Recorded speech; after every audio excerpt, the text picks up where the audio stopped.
빛소금 광역교회 바이블 칼리지 누가복음 그 세 번째 시간입니다. 바로 시작하겠습니다. 자, 제가 지난주에 그리고 지지난주에 계속 말씀드리지만 강의 안에 꼭 보셔야 됩니다. 혹시라도 줌으로 하는 강의에 참석 못하신 분들께서는 강의 안에 꼭 보셔야 돼요. 오늘 강의는 되게 짧습니다. 영상 강의는. 자, 시작하겠습니다. 기차여행, 우리는 기차여행을 계속 떠나고 있어요. 2주 전에는 기차, 누가복음 자체에 대해 배웠어요. 복습해볼까요? 세 번째 복음서, 재구성된 역사서. 약속이 성취됐는데 어떤 약속? 속량, 하나님의 구원의 약속이 성취된 약속. 그거였죠. 그리고 두 번째 지난주에 배웠던 거는 그럼 이 기차에 누가 탈 거냐? 가난한 자, 사마리아인, 바리새인, 여성들, 아이들도 있었고 모든 사람이 탈 수 있다라고 했습니다. 자, 그리고 오늘 3주차에서는 이제 기차가 나아갈 여정, 이제 기차 출발할 거예요. 뿌뿌 기차 출발합니다. 자, 사도행전 살펴보시죠. 네, 다음 주는 무엇을 할지는 아직 비밀입니다. 자, 기차가 출발했습니다. 누가복음의 이야기는 사도행전으로 이어집니다. 어떤 여정인지 함께 살펴볼게요. 먼저 하나의 이야기. 이게 왜 하나냐? 오른쪽에 파피루스가 있습니다. 두광희 목사님께서 정말 재밌게 잘 설명해 주셨지만 정말 이 파피루스 가격이 정말 비쌌어요. 그래서 참 쉽게 쓰기도 구하기도 쓰기도 쉽지 않았습니다. 그런데 우리 누가는 정말 파피루스를 빽빽하게 썼습니다. 누가복음이 원어상 헬라어로 이제 그 단어가 18,000개 정도가 쓰였고요. 사도행전도 18,000개 정도 비슷하게 쓰였어요. 되게 많이 쓰였는데 빽빽하게 두 권에 적었습니다. 이 두 권은 하나의 이야기로 한 거예요. 그래서 누가복음을 보실 때는 다른 복음서의 마태, 마가, 요한복음에 비해 누가복음은 사도행전과 꼭 같이 보셔야 됩니다. 누가복음 봤으니까 끝? 절대 안 됩니다.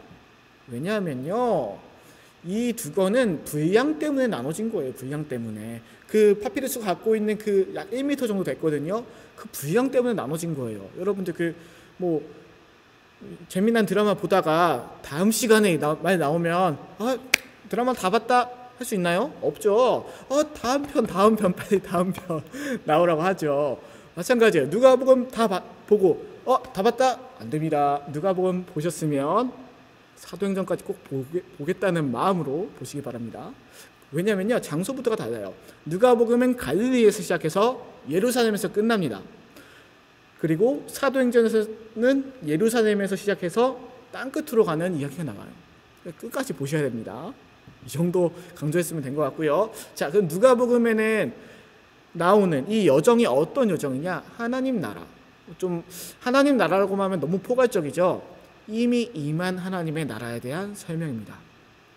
아래 볼게요. 누가복음에 나온 예수님의 사역은 하나님의 나라를 선포하기 위한 거였어요. 하나님의 나라가 이미 왔다고 말을 하기 위한 거였어요. 그래서 예수님께서는 부활하신 후에 40일간 제자들과 있을 때에도 하나님의 나라에 대한 일을 계속 말씀하셨어요. 그래서 왼쪽에 체크포인트 보시면 누가복음에 나온 나사렛 예수의 일, 그리고 사도행전에 나온 하나님 나라의 일, 즉 예수님의 일이 하나님 나라의 일이라는 거.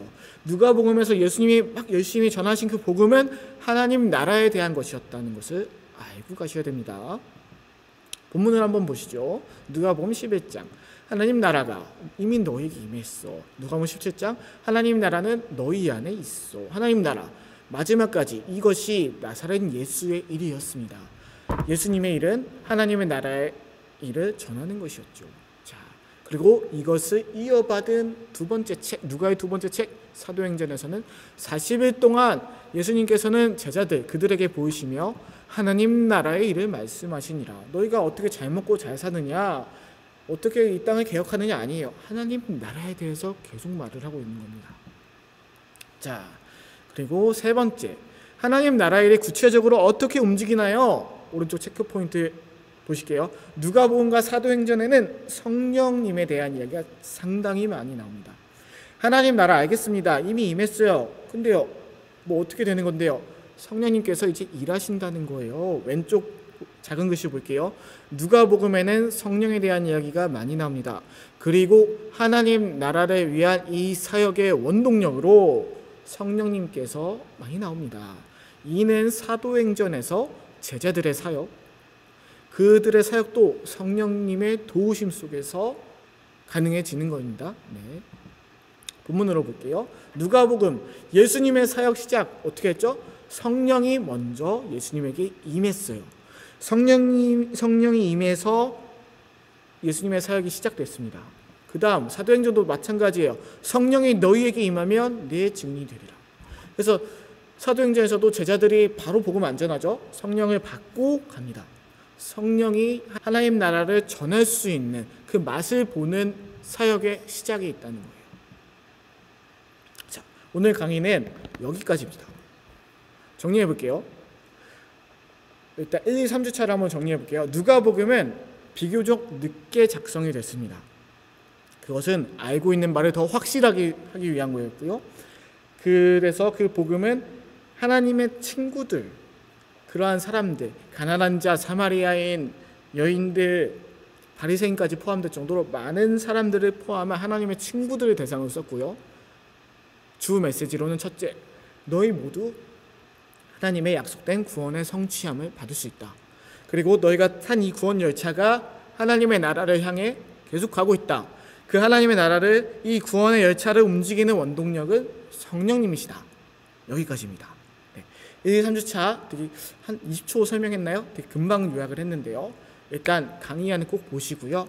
그리고 이제 오늘 줌으로 강의를 하시는 분들께서는 조금 이따 다시 뵙겠습니다. 감사합니다.